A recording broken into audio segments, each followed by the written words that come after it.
Where were you guys during the great Waifu Spike of 2021? I was posted. Yeah, we were both chilling, honestly. I don't even think I knew about the spike until 2 or 3 days afterwards. I knew about it like hours after it spiked. Yeah, so basically, if you guys didn't know, full arts went up like crazy, like doubled, tripled, maybe even like quintupled, even more. There's a lot of big culprits we'll show you guys really quick. If you guys don't know what waifus are, right here. And they're pretty much any anime girl ever. So, there's a waifu for everybody, I guess. Every waifu is someone's waifu. Yeah, so I would like to say that we were right, though, about the waifu thing. It happened way too soon, though. Yeah, this shouldn't have happened. Yeah, a lot of people are calling artificial buyouts, all this stuff, market manipulation. We'll talk about that later. But at the end of the day, it happened. YouTube hyped it up. YouTube hypes up everything. I think we talked about it before, but... Yeah, YouTube ruins everything. Yeah, YouTube ruined my life. Just kidding, YouTube's GOAT. Hey, YouTube's good. Yeah, don't take us down. Don't demonetize us, YouTube. But basically, at the end of the day, you just got to stay ahead of the curve. And the curve happened, so we're just going to talk about it real quick. Yeah. Before you get started, like and subscribe. Alright, guys. One of the biggest culprits, Lily Ultra Prism, 151 out of 156. Here's the card. It's actually a really, really sick card. I think Ultra Prism is a really cool set, too. But main culprit of the Waifu Spike, she's the leader of the pack. But basically, this card, let's see, October 19th, $50, $61.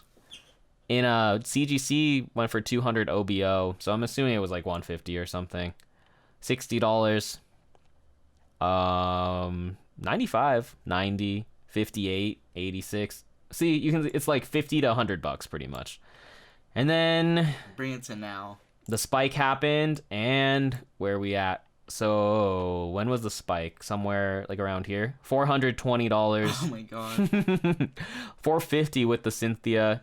200 best offer accepted, so it's definitely higher than 200.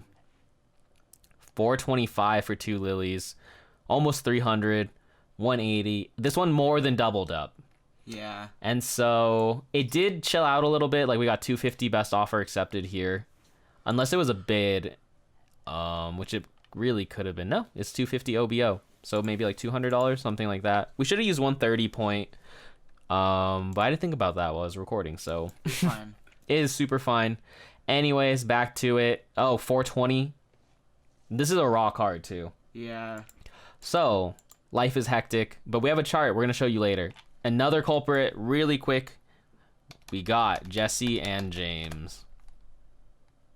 So here's Jesse and James from October. The most recent data we have. It's like $5. Someone bought, what is this? $14 for 6 of them. Yeah, pretty obvious. Art is really sick. I always thought this card was really dope. Always wondered why it was worth $2 to $4. That's my opinion. I think I have like 3 of them. I kind of just kept them ever since I pulled them. Because definitely not worth selling for a couple bucks. And now it's at what? $25? $16. Let's go to the full on. This is modern. I know, this is modern. $30. 30 something bucks. 20. Oh, nice. Someone got one for $10. 15. 18. So yeah, that puts it into perspective. Everything just went crazy, and it's still going crazy a little bit. These are the prices right now. So basically, a lot of people have conspiracy theories. They're saying there's buyout groups and there's all this underground black market stuff of people buying stuff out, Illuminati stuff. And it's all true. We're not gonna get into it, but I mean, I could totally see things like that being at the top, especially if you have money to blow. I mean, it's not that hard to corner the market. Yeah. Because for a lot of cards, there was like, what, maybe 20 listings of certain cards? Yeah, something like that. But it happens. I mean, all you need is like couple K, buy out all the Jesse and James, and keep buying them out. It's totally plausible if you got that big boy money. But anyways, that's not what we're here to talk about. We're going to talk about what we did, how we felt about the situation, and basically what we think is going to happen. Yeah. So basically, before the mania happened, we were collecting waifus. These are our waifus. To put in perspective, these are the cards we were slowly picking up before all this happened. So definitely a glare on these, but we were steady picking. I remember I picked this up. This was a good pickup. But I remember picking these up. So, picked up a grip of them. Some of them we pulled. Most of them I bought because I pretty much just wanted them in my collection. But they were super, super sick. And turns out if you like something that's super, super sick, it goes up. Yeah, that's facts. Kind of stonk. So, after the Mania, we did the same thing as a lot of other people did. And we panic bought. So these are the cards I ended up panic buying. I do not recommend panic buying. The only situation in which it was really good is when I got these. Because I got these for the pre-bump prices, pretty much. I got these for like $10 during the Mania because they weren't priced out yet.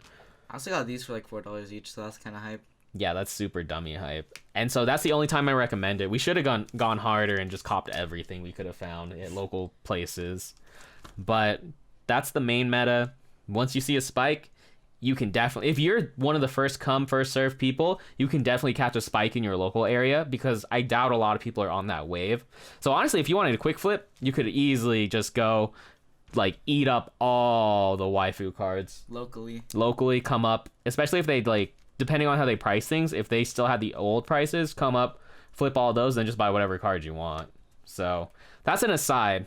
But yeah, I really wanted to grab the Cynthia for my own PC. I needed an Olivia. I don't really care about Olivia, but I was like, okay, it's like $10, so I'll scoop that up. These were super good prices. I definitely needed a Bridget for my collection. But so yeah, and then next I will tell you the cards I paid a premium for. Not necessarily a premium, but I bought these three right here. So first card I bought is a Bianca PSA 9. And then after that I got a Pokemon Center Lady PSA 9 and a Skyla Boundaries Cross PSA 9. And let's see, so Bianca I paid about $110 for this one. Pokemon Center Lady I paid $60. And then Skyla I paid $200. All these cards were cards I've been looking at anyways. So it wasn't like I just was like, oh my god, everything's going up, I have to buy these. I bought these with a purpose. I've been wanting to collect these anyways because, to put it in perspective, a lot of these hardly get listed on eBay or TCG Player in the conditions that are capable of getting a 9. And so, like, honestly, you'll see, like, 3 Biancas listed at a time, and they're all really trash. Same with Pokemon Center Lady from Flashfire, honestly. And then super same with Skyla. So that's my logic for picking them up. Watch, I'll show you guys the pop reports really quick, too. So basically, I got the pop reports right here for you. The Bianca full art right here, 59. We got 59 9s. And then for the Skyla, there's 51 9s and 17 10s and only 15 10s. And then for the Flashfire Pokemon Center Lady, there's 91 9s and 21 10s. So super low pop reports. That's why I picked them up. That's why I've been eyeing them for a while. And that's why I jumped on them too, because I was like, bruh, there's not that many of these. I just have to cop. If I want one now, I'll have to cop it now.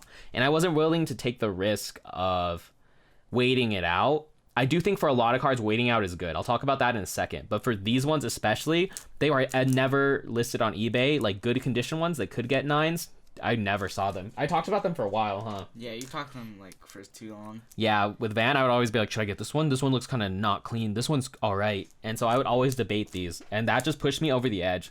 Honestly, what's cool is with the Waifus Spike, though, a lot of people with these cards ended up listing them. There's still a few on my list that I need to cop. But that's on the down low. Yeah, so most people, we're gonna hope that people are gonna list them and undercut the market. But yeah, that's how it'd be for like the market. But yeah, so basically to give you guys a perspective, when a spike happens, how I try to think about it is don't buy into the cards that are gonna dip, but buy into the cards that are kind of rare. Actually, I think these are all pretty rare just from my experience because I've been looking at them for a minute. So just keep that knowledge in mind for the next spike. There's going to be some other random spike. I could honestly, next one I see is Skyridge cards. Low key. I don't know if that's the case, but I just saw Leonhardt. He opened a pack today. Yeah. And I don't know. That might put a little buzz in that. And I don't know. We've been big on Skyridge for a minute. Just kidding. But no, for real though. It's just like basically at the end of the day, I got a question too really quick from a YouTube comment, and they said, how do you guys time the market? How do you know what's going to spike? Do you just buy what you like and wait for it to spike? Or is there a method? And honestly, there really is no method. You just have to buy what you like. We're going to repeat that over and over and over again. And Yeah, it's just a muscle you develop. I also said that before, but it's your intuition, and you just have to buy what you like, and then when it spikes, you move on to the next thing, and you see if that spikes, and if it doesn't, then you just keep moving. You just dig and dig. Yeah, So. you just keep looking for stuff. You can buy what you like, but if it peaks, then you have to wait it out.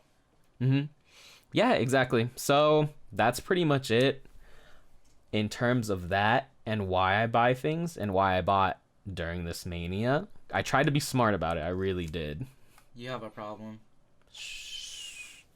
So really quick, let's just go over the cards that I feel like you shouldn't buy during this mania. I feel like it's pretty straightforward. It's just any newer sets. Watch, we have Rosa right over here. Let me pull that up. Rosa, $62. And guess what? Cosmic Eclipse, it's getting a reprint. Yeah, it is getting a reprint. It has a confirmed reprint. I know some people are saying the reprint is small, but Cosmic Eclipse came out last year, so they're going to be out for a little while. Yeah. And so why would you want to buy something at this peak price if there's going to be more being put in the market pretty soon? Yeah, and people are already undercutting the Rosa market. Yeah, check it out. Look, everyone wants what? 200, 200, 200, 200, 175, 169, and then someone put it up for 62. So I remember this card was going for like, what, 30, I think? Around there. I don't really remember. I never paid super attention to Rosa. It used to only be that high because it was meta, too. Yeah, exactly.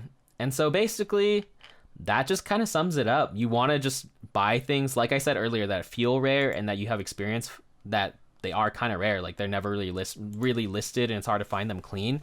But a lot of the newer cards, definitely not worth it, especially the cards that have confirmed reprints. So we got Rosa in that situation. What else is there? There's like red and blue.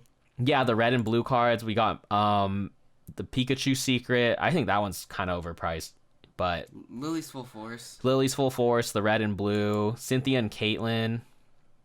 $80 lightly played, okay. Like, literally all that stuff you're going to wait out because it's just going to get reprinted. Yeah, just wait it out. Just wait it out until people start getting boxes and they rip open boxes and they're like, bro, I have to sell this card. Yeah, this one's going to get hit harder because the thing is, it's going to go up and it's going to go down because of, like, the market thing, but then it's going to go down more because of a reprint. Mm-hmm. Yeah, exactly. So there's already the retrace that's going to happen. When something spikes, it does the peak and retreat.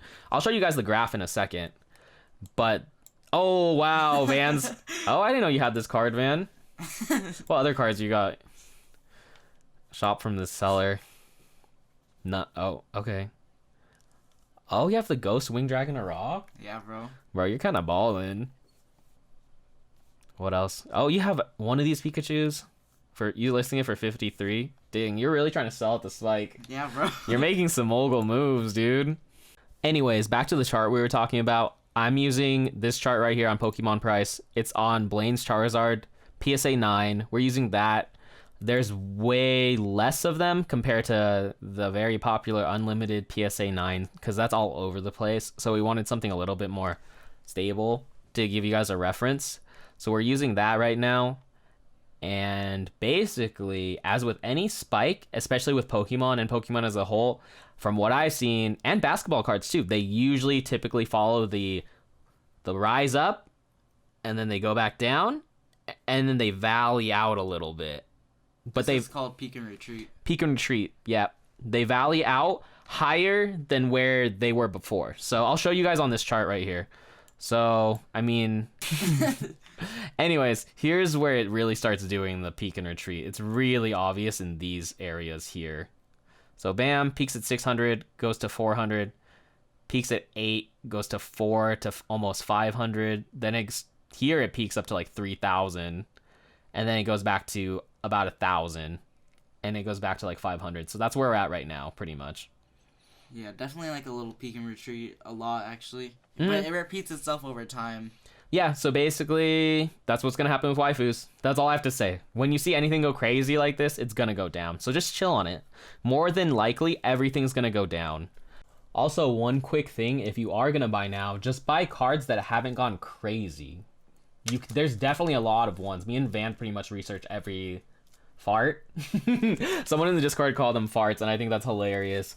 But no, we researched a lot of farts, and a lot of them haven't spiked. There's a lot of ones that are actually low-key slept on that you can buy for the same price. And these ones actually are the same price as before too. I forgot to say that when I was pointing out why I bought them. But I remember Pokemon Center ladies in a PSA 9 has always been $50. So I ended up getting it for 60 because someone's listing it for a little bit more. And not a lot of people are buying them. So the people who want to sell them, they see that it's being sold for 50, and so they just list it for that. And then Bianca for 110. I think one sold for 200 OBO 3 or 4 months ago before the spike.